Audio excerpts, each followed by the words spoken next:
Sebelum nonton, jangan lupa klik tombol subscribe dan loncengnya yo rek, biar nggak ketinggalan video terbaru. Matur nuwun.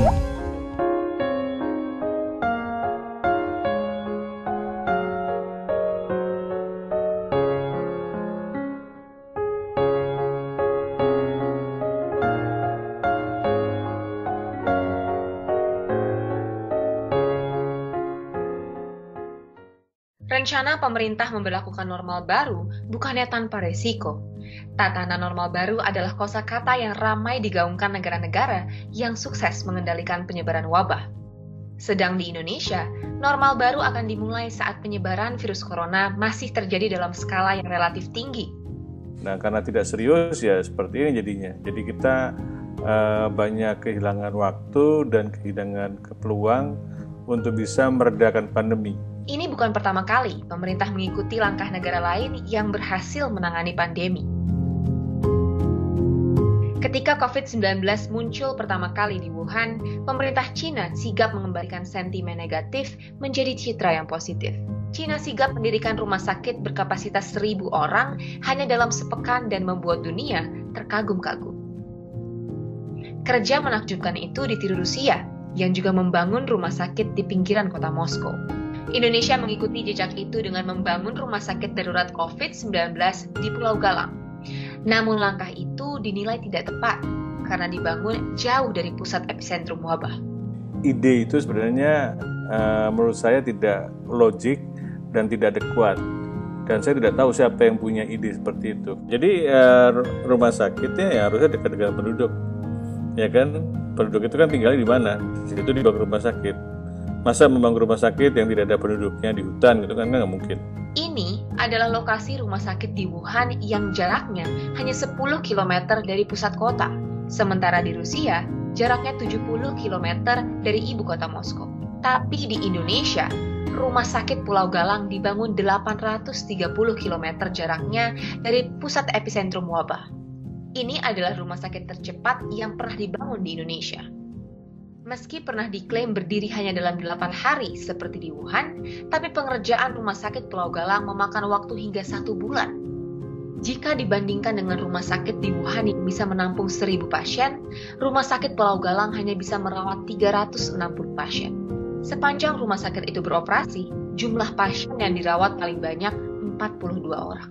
Padahal, rumah sakit darurat Pulau Galang ini menelan biaya 400 miliar rupiah. Dari awal kan memang sudah ada yang mubazir ya, sudah tercium aroma mubazir dari stimulus kesehatan khususnya itu kan dipotong 400-an miliar ya untuk pembangunan rumah sakit di Pulau Galang. Padahal lokasinya kan epicentrumnya bukan di sana gitu ya. Epicentrum wabahnya kan ada di Jawa, khususnya di Jakarta. Nah, ini kan urusan negara, keselamatan rakyat, jangan digugat anggaran. Lah ya itu artinya, kemudian kalau banyak sekali yang proyek dihentikan, dialihkan ke sana, artinya niatan negara untuk menyelamatkan bangsanya masih diragukan. Lah kalau meragukan negara ini mau hidup di negara siapa sekarang?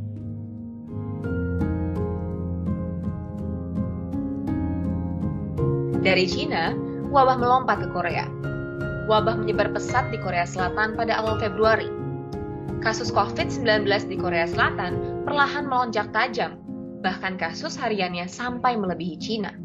Korea Selatan segera bergerak.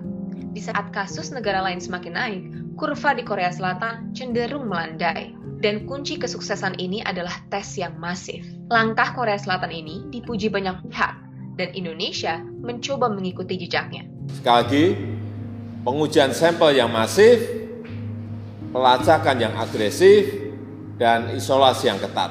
Indonesia memang mampu melakukan tes massal, namun kendalanya cukup banyak. Alih-alih melakukan tes massal dengan PCR, Indonesia malah melakukannya dengan tes uji serologi. Alasan Jokowi memilih uji serologi ini sederhana, murah, dan cepat.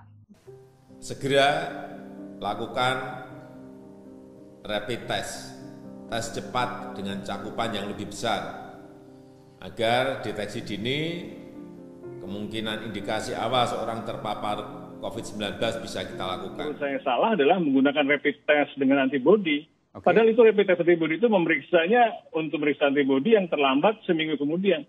Saya heran kenapa kok dipilih itu. nggak tahu ide dari mana itu. Sehingga banyak false negatif, dan akhirnya juga harus di PCR. Sehingga banyak respon yang menurut saya tidak adekuat dan salah diimplementasikan. Jadi Anda menyimpulkan bahwa seharusnya nggak usah pakai rapid test, langsung aja PCR atau swab test? Oh iya, harus demikian. Kenapa tidak? Daripada menghasilkan tes negatif. Tes yang salah begitu ya, false negatif atau false positif.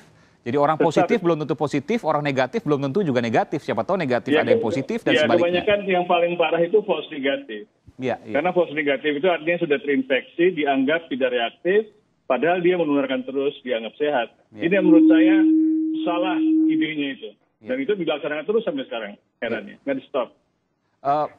Benarkah Pak Pandu bahwa corona ini berbeda dengan penyakit lainnya karena memunculkan OTG, orang tanpa gejala. Dan OTG ini adalah bencana terbesar di abad ini?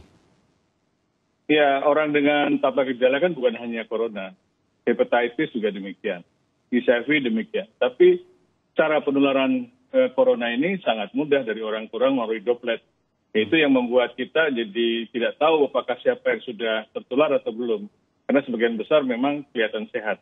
Ini yang membuat kita jadi harus menggunakan atau tinggal di rumah, harus pakai masker dan sebagainya. Karena kita tidak tahu, apalagi di Indonesia ini kan sifat penularannya sudah lokal. Community transmission. Enggak, community transmission, lebih parah dari beda.